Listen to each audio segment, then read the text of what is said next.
Alter Radio, li fait. C'était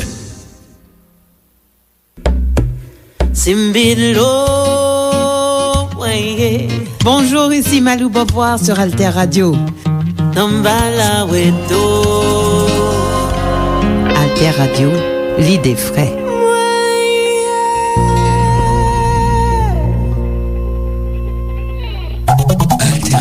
Auditeurs, auditrices, commanditaires et partenaires d'Alter Radio, veuillez noter que nos studios sont désormais situés à Delma 83. Nos installations ne se trouvent plus à Delma 51. Alter Radio. Bien noter qu'Alter Radio se trouve maintenant à Delma 83.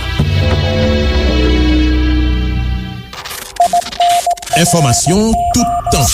Information sous toutes questions. Information dans toute forme.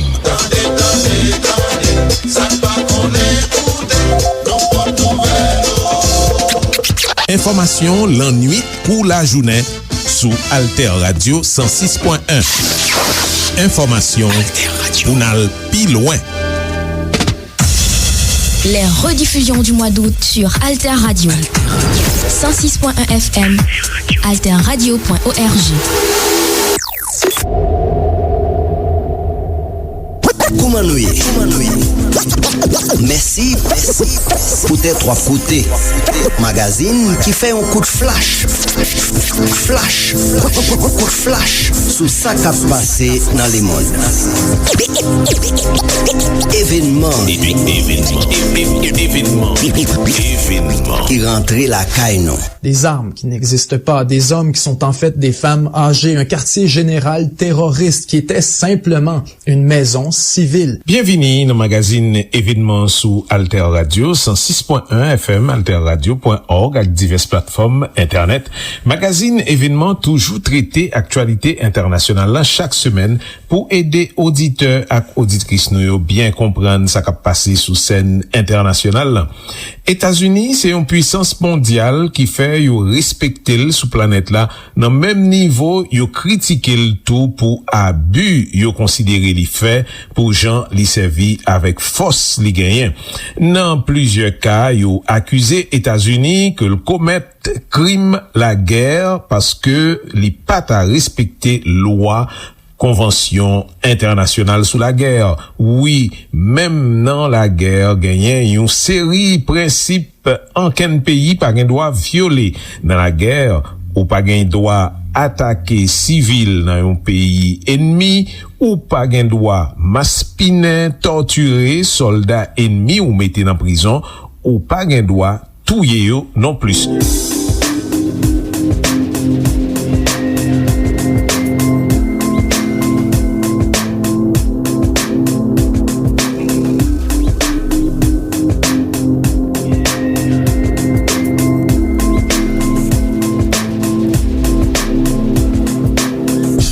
Aérienne bâclée, basée sur de l'information partielle ou carrément erronée.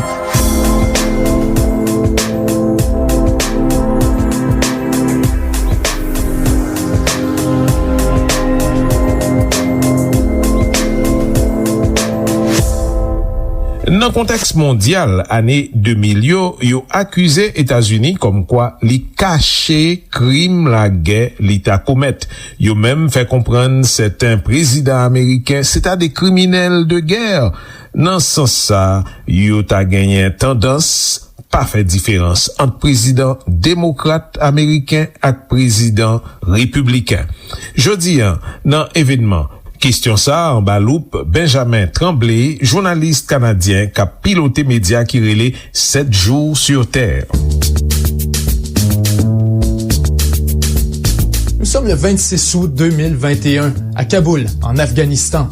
Après avoir été pris par surprise par l'avancée rapide des talibans et la chute presque immédiate de la capitale, Kaboul, les forces de la coalition internationale sont au beau milieu d'une évacuation complètement désorganisée. L'armée américaine doit littéralement s'en remettre aux talibans pour gérer l'accès à l'aéroport. Les images d'avions bondés, de décollage chaotique et de perte de contrôle générale par les forces américaines ont rapidement fait le tour du monde. La Maison-Blanche est visiblement en gestion de crise et tente de minimiser ce qu'elle qualifie de retraite stratégique. Mais le public n'est pas dupe. Ce à quoi il assiste n'est pas une retraite ou même une évacuation, mais bien un sauve-qui-peut. À tous les jours, des milliers d'Afghans se concentrent aux portes de l'aéroport en espérant être admis à bord d'un vol militaire. Or, le matin du 26, on sent qu'il y a particulièrement de tension dans l'air, puisque seulement quelques heures plus tôt, un groupe terroriste du nom de ISK, l'État islamique au Khorasan, a déclaré son intention d'attaquer la foule vulnérable de l'aéroport, ces traîtres qui tentent de fuir le pays. Washington appelle les gens à rester chez eux, mais c'est en vain. À 17h50, heure locale, un attentat suicide provoque une explosion gigantesque près de Abbey Gate, au beau milieu de la foule. Lorsque la poussière retombe, c'est un véritable carnage. On dénombre 182 morts, dont 13 militaires américains et 169 civils afghans, incluant des dizaines de femmes et d'enfants. Également, plus de 200 personnes sont blessées ou démembrées par l'attentat, dont 18 soldats américains. C'est un des événements les plus meurtriers de toute la durée de la mission en Afghanistan. L'Amérique est sous le choc. L'opinion publique se déchaîne contre l'administration Biden. Pour plusieurs, le chaos autour de l'aéroport de Kaboul et l'évacuation désorganisée de l'Afghanistan a directement contribué à l'attentat. Certains blâment personnellement le président Biden, alors que des élus républicains demandent carrément qu'il démissionne. Joe Biden est au beau milieu de la tempête politique la plus violente de sa présidence. Il doit rapidement trouver un moyen de s'en sortir, de reprendre le contrôle. Le soir du 26, donc, il s'adresse au public américain et livre un discours dans lequel il jure que les États-Unis vengeront les victimes. To those who carried out this attack, as well as anyone who wishes America harm, know this: we will not forgive. We will not forget. We will hunt you down and make you pay. Le problème, c'est qu'au moment de sa déclaration, la situation sur le terrain en Afghanistan est encore hautement volatile, que la CIA a déjà évacué presque l'entièreté de son personnel et fait exploser sa propre base, Eagle Base. Donc les capacités des États-Unis à identifier un coupable et à agir en conséquence sont pour le moins très douteuses. Mais tout de même, la pression politique exercée sur le Pentagone est immense. La Maison-Blanche veut absolument sauver la face. Il faut une réponse, et vite. Ainsi, dans les heures qui suivent, le 29 août, les États-Unis lancent une frappe aérienne depuis un drone contre des terroristes présumés de l'État islamique. Washington s'applaudit. Justice a été rendue. Or, presque immédiatement, des doutes émergent quant à l'identité réelle des victimes. Alors que Washington affirme avoir éliminé un terroriste, les autorités afghanes, les familles ainsi que les médias locaux sont scandalisés et dénoncent que c'est un affreux mensonge, que le véhicule attaqué avec un missile ne contenait pas un terroriste, mais bien une famille civile de 10 personnes, dont pas moins de 7 enfants, dont plusieurs en très bas âge. Au début, les États-Unis refusent tout simplement de le reconnaître. Toutefois, le 10 septembre, le New York Times publie une enquête choquante qui détruit entièrement le mensonge officiel répété par le Pentagone. Après une enquête en profondeur sur le site de l'attaque, le Times démontre de façon incontestable que la frappe aérienne du 29 août n'a pas tué un membre de l'État islamique, mais bien une famille étendue de 10 personnes innocentes, incluant 7 enfants qui ont tous été assassinés par l'armée américaine dans sa quête orgueilleuse et colérique pour une vengeance immédiate. En fait, l'une des victimes travaillait pour une organisation humanitaire basée en Californie et le camion supposément rempli d'explosifs était en fait rempli d'eau.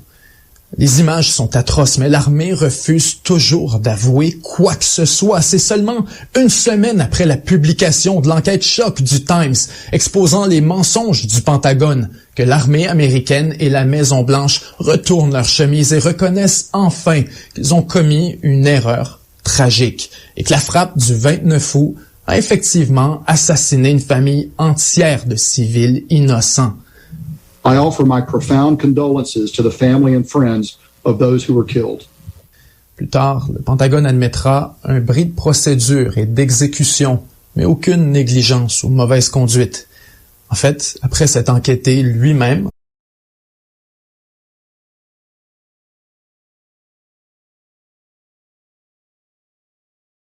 maintenant, qui est vraiment responsable? Le pilote de drone? Le commandant qui l'a supervisé? Ou est-ce que c'est pas plutôt celui qui a ordonné la frappe, coûte que coûte, et juré vengeance publiquement pour protéger ses propres intérêts? Évidemment, il n'y aura jamais de coupable, personne ne sera jamais accusé de crime de guerre et personne n'aura même à s'expliquer. J'aimerais vous dire que c'est un cas unique, une anomalie qui relève de l'extraordinaire, mais la réalité, c'est que c'est très loin d'être le cas. Ce genre de tragédie se produit constamment. Pire encore, depuis les 20 dernières années, avec le début de la guerre contre le terrorisme et l'avènement des drones militaires, la culture du secret et de l'impunité quant aux crimes de guerre commis contre les civils est plus insidieuse que jamais auparavant. En mars 2017, plus de 200 civils ont perdu la vie lorsqu'un missile américain lancé par un drone a causé l'effondrement d'un immeuble résidentiel. Aucun blâme, aucune accusation. En mars 2019, les soldats des États-Unis basés au Qatar ont regardé avec stupéfaction un avion américain larguer une bombe de 500 livres sur une foule de civils. « Mais qui vient de larguer ça ?» demande alors un officier horrifié dans le clavardage privé. « On vient de larguer sur 50 femmes et enfants », répond un autre. Les quelques survivants qui se relèvent sont sous le choc, cherchent un abri, lorsque tombe une deuxième bombe, puis une troisième. On estime que 70 civils ont perdu la vie, au minimum. Immédiatement, un officier légal catastrophé identifie la frappe comme un possible crime de guerre, alerte ses supérieurs et demande une enquête approfondie. Mais tout ça sera gardé secret. Plutôt, l'armée détruit le site de l'explosion avec un bulldozer afin d'éliminer les preuves. Aucun blâme, aucune accusation. Quelques mois plus tard, en septembre, un drone américain tue 30 fermiers ramassant leurs récoltes, les ayant pris pour un groupe de talibans préparant une attaque. Encore une fois, aucun blâme. Aucune accusation. En octobre 2020, une frappe aérienne américaine a anéanti une école religieuse, tuant 26 civils, dont 12 enfants. Une semaine plus tôt, c'était une mosquée, avec 40 civils. J'imagine que vous savez déjà comment se sont soldées les enquêtes internes. Aucun blâme, ni accusation. Rien à déclarer. Des exemples de la sorte, on pourrait en donner toute la journée. Certains incidents peuvent être qualifiés d'accidents, de bris d'équipement ou d'erreurs honnêtes dans le brouillard de la guerre. Or, la grande majorité sont attribuables à des pratiques laxistes, à une culture de l'impunité, ainsi qu'à une chaîne de commandement prête à tout pour atteindre ses objectifs. En décembre 2021, le New York Times a rendu public des milliers de pages de rapports autrefois confidentiels sur plusieurs morts civiles dans les guerres en Irak ainsi qu'en Syrie. On y raconte des scènes hallucinantes d'attaques aériennes basées sur des fausses informations ou sur une méconnaissance de la culture locale. Dans un exemple, l'armée américaine a jugé qu'il n'y avait aucune présence civile dans une maison où les familles dormaient tout simplement durant les jours du Ramadan. Dans une autre, elle a attaqué une supposée usine d'explosifs après avoir vu des sacs de nitrate d'ammonium qui étaient en fait des sacs de coton près d'une usine d'égrenage. Des motocyclistes roulant en formation, la supposée signature d'une attaque imminente était en fait des motocyclistes. Des armes qui n'existent pas, des hommes qui sont en fait des femmes âgées, un quartier général terroriste qui était simplement une maison civile. Bref, les frappes aériennes bâclées, basées sur de l'information partielle ou carrément erronée, sont extrêmement fréquentes. Événement.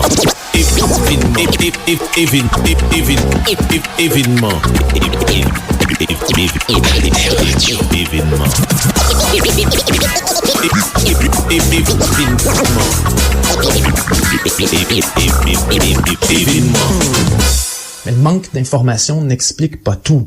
C'est aussi la guerre elle-même qui est en train de changer. Le mois dernier, des fuites de documents ont révélé l'existence d'une unité secrète de l'armée américaine avec le nom de code Talon Anvil.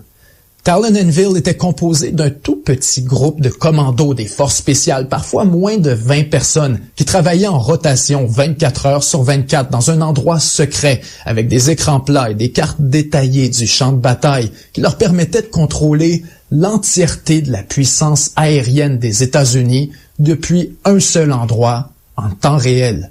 À un certain moment, cette pièce était située à l'intérieur de la désormais célèbre usine de ciment Lafarge en Syrie.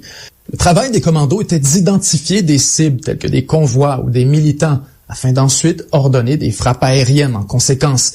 L'unité a joué un rôle disproportionné dans la guerre aérienne contre l'État islamique, notamment parce qu'elle adoptait une interprétation extrêmement libérale des règles d'engagement. Ce qu'il faut comprendre, c'est qu'une frappe aérienne doit normalement suivre tout un processus de réduction de risque avant d'être autorisée. Il faut étudier les alentours pour s'assurer qu'il n'y a réellement aucune activité civile et que les risques de dommages collatéraux sont relativement limités. Tout ça peut prendre des heures ou même des jours et certaines frappes sont tout simplement refusées à cause des risques trop élevés. Or, dans l'empressement pour freiner l'État islamique, les membres de Talon Anvil ont réalisé qu'il existait un échappatoire parfait permettant de contourner ce lourd processus bureaucratique, plaider l'autodéfense. Lorsque l'armée estime qu'il y a une menace crédible, elle a légalement le droit de se défendre, et ce, sans aucun processus d'approbation. Eureka! Et c'est ainsi que Talon Anvil s'est mise à justifier jusqu'à 80% de ses frappes par la supposée légitime défense. Les bombes se sont mises à tomber à un rythme effréné. L'État islamique a perdu énormément de territoire, mais aussi les mauvaises frappes se sont multipliées. Vous vous souvenez de cet officier confus qui se demandait qui est-ce qui venait de larguer sur un groupe de femmes et d'enfants? Eh bien, ce qu'il venait de voir, c'était en fait une frappe de Talon Anvil. L'unité tuait tellement de civils que même les officiers de la CIA sur le terrain ont trouvé qu'ils allaient trop loin, au point de lancer l'alerte à leurs supérieurs à plusieurs occasions, même 150 kilomètres derrière la ligne de front. Des attaques étaient justifiées par l'autodéfense. Pour Talon Anvil, c'était devenu systématique, un véritable moyen de mener sa propre campagne aérienne en profitant d'une liberté maximale et d'une supervision minimale. Techniquement, les images vidéo d'une frappe aérienne sont enregistrées directement sur des serveurs du Pentagone. Or, avec l'objectif délibéré de neutraliser les enquêtes ainsi que les critiques contre les pratiques de l'unité, les membres de Talon Anvil ont commencé à diriger les caméras des drones à l'opposé de la cible, quelques secondes avant l'impact, rendant ainsi impossible la collection de preuves vidéo des crimes de guerre potentiels. Selon le New York Times, sur les 1311 bombardements dans lesquels des civils auraient perdu la vie, une enquête a été recommandée dans moins de 12% des cas. Souvent, justement, parce qu'aucun appareil n'avait observé ou enregistré la frappe. Et même s'il y a une enquête, dans plusieurs cas, les commandants qui sont responsables de cette enquête sont aussi ceux qui étaient responsables de la frappe. Faut donc pas se surprendre que dans les 1311 instances recensées par l'armée américaine, littéralement aucune ne s'est terminée avec une sanction disciplinaire ou même un aveu de négligence. C'est donc très clair. Le processus d'enquête interne est une véritable farce et tout le monde le sait très bien. À ce moment-ci, il serait normal d'être choqué et de se demander pourquoi personne n'intervient. Vous pensez peut-être à l'ONU, à la Cour pénale internationale. Après tout, on parle sans équivoque de crimes de guerre, ou du moins d'allégations crédibles et bien documentées. Donc pourquoi est-ce que les responsables ne sont jamais même accusés au tribunal de la Cour pénale internationale, dont le mandat est justement et spécifiquement de poursuivre en justice les criminels de guerre? Et ça, c'est une excellente question, qui est absolument pertinente et dont la réponse fascinante repose essentiellement dans l'intimidation et la criminalisation de la Cour pénale internationale par le gouvernement américain. Pour comprendre de quoi il est question et à quel point c'est flagrant, laissez-moi vous donner un peu de contexte. Fondée en 2002 et établie à La Haye, aux Pays-Bas, la Cour pénale internationale, ou CPI, était supposée punir les pires criminels de guerre pour s'assurer que nul n'échappe à la justice. Le problème, c'est qu'encore aujourd'hui, au moins 70 pays refusent sa juridiction, et pas n'importe lesquels. La Russie, Israël, l'Iran, l'Inde, la Chine et les États-Unis ne sont que quelques exemples de ceux qui refusent l'autorité de la Cour. En fait, dès le départ, les États-Unis ont mené un mouvement de contestation internationale contre la CPI, puisqu'ils craignaient profondément d'en devenir la cible un jour. Avec la guerre contre le terrorisme qui s'amorçait au Moyen-Orient, Washington voyait très bien le potentiel de criminalisation de ses soldats. Pour contrer cette menace, un mois après la naissance de la CPI, Le président George W. Bush a déployé les grands moyens en signant le American Service Members Protection Act, une loi radicale, rendant presque impossible de traduire en justice des soldats américains pour des gestes posés dans le cadre de leurs fonctions. Pire encore, Bush autorise littéralement les États-Unis à envahir les Pays-Bas dans l'éventualité où un soldat américain serait un jour détenu par la CPI. Disons que le message est clair. Faut dire que les États-Unis avaient de bonnes raisons de craindre la Cour, puisqu'en 2006, une enquête préliminaire a été ouverte sur de possibles crimes de guerre dans la campagne américaine en Afghanistan, ainsi que dans les fameuses prisons secrètes, les Black Sites de la CIA en Europe. Avec l'arrivée de Barack Obama en 2009, la CPI avait espoir que les choses changent. C'est plutôt le contraire qui s'est produit. Obama a largement maintenu la position des États-Unis envers le tribunal et s'est farouchement opposé à l'ouverture d'une enquête en lien avec Israël et la question palestinienne. Lorsque Donald Trump est devenu président, la Cour pénale internationale a finalement décidé d'autoriser l'enquête contre les États-Unis et immédiatement, la réaction américaine a été viscérale. L'appareil diplomatique entier de Washington s'est soudainement activé pour intimider et criminaliser la CPI. D'abord, les États-Unis convainquent leur marionnette en Afghanistan, le président Ashraf Ghani, de retirer la requête du gouvernement afghan. Lorsque la CPI refuse de reculer, le département d'État annonce qu'il retire les visas de quiconque collaborera avec une enquête de la CPI sur les États-Unis. Ensuite, Donald Trump signe un ordre exécutif pour retirer le visa et criminaliser la procureure en chef de la Cour pénale internationale. Du même coup, son administration annonce une contre-enquête sur la CPI en l'accusant d'être corrompue jusqu'au plus haut niveau. La tension entre la CPI et les États-Unis est alors à son maximum. Washington refuse sèchement la notion selon laquelle une autorité extérieure pourrait légitimement condamner ses ressortissants. Mike Pompeo, le secrétaire d'État de Donald Trump, va plus loin encore et qualifie la CPI de tribunal kangourou. We will not stand by as our people are threatened by a kangaroo court. Faut dire que la CPI n'a pas exactement le meilleur historique. En plus de 20 ans, la Cour n'a réussi à condamner qu'une poignée de criminels, presque entièrement en Afrique. À un certain point, la Cour était ridiculisée comme étant la Cour pénale africaine. Et plusieurs la considèrent encore aujourd'hui comme une organisation qui n'a jamais vraiment rempli son mandat.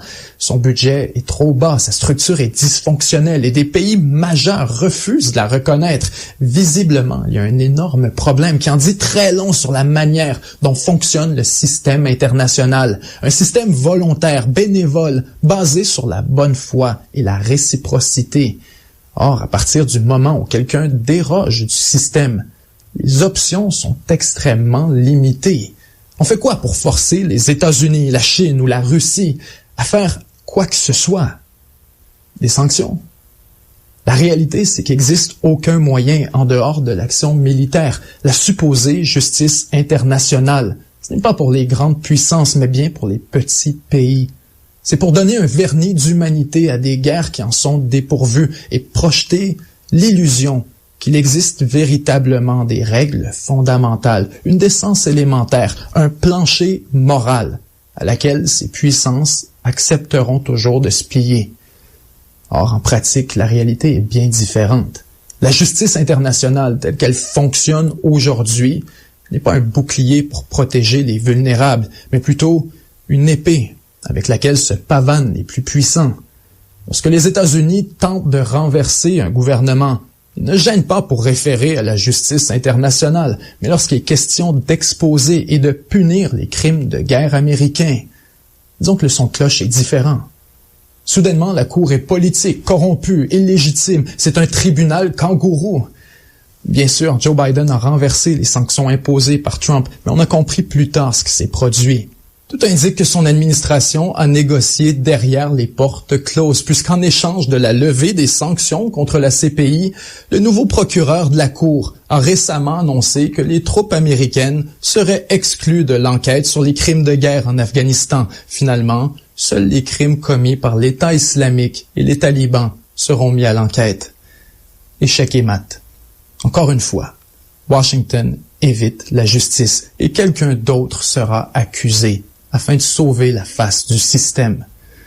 Je sais que ça sonne cynique, mais il faut voir les choses en face. Autant pour les États-Unis, la France, la Russie, la Chine ou n'importe quel autre pays, il n'existe aucun moyen crédible de poursuivre en justice des criminels de guerre. Et ça, c'est un énorme problème. Parce qu'avec l'avènement des drones et des armes autonomes sur le champ de bataille, on risque de voir ce genre d'événements de plus en plus souvent. Des frappes négligentes, basées sur de la mauvaise information ou pire, sur une commande politique, vont tomber dans un véritable trou noir juridique. Des incidents comme celui de Kaboul et de la famille assassinée vont continuer de se produire. C'est vrai pour Washington, mais aussi pour tous les autres.